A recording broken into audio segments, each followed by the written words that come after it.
I want to give you an overview of what we're going to cover in chapters 5 and 6. They deal with production costs in the short run as well as production costs in the long run.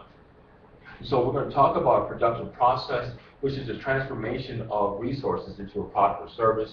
We're going to discuss different types of resources.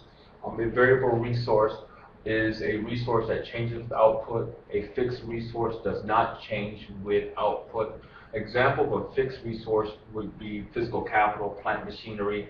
A variable resource, the classic example is labor. We're going to discuss capital-intensive production process using more physical capital versus labor, labor-intensive using more labor versus capital.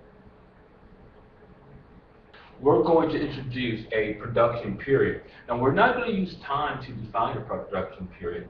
We're going to discuss a short-run production period where there's at least one fixed resource, usually physical capital, and firm cannot enter or exit the industry to define a short run. The long run is going to be the opposite.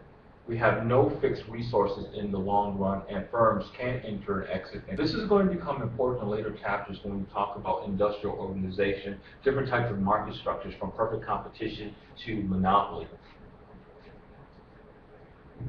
Profit. I'm going to introduce a different type of profit measure, economic profit. We're going to talk about different types of economic profit, negative, normal, and positive.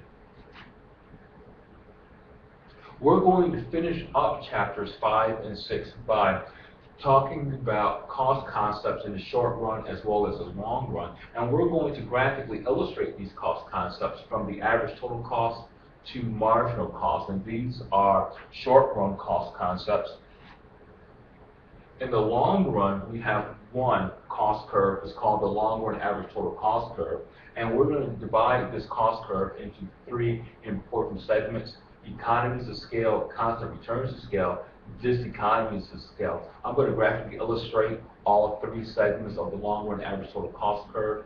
We're going to finish chapter 6 by talking about the minimum efficient scale. We're going to graphically illustrate all of the above.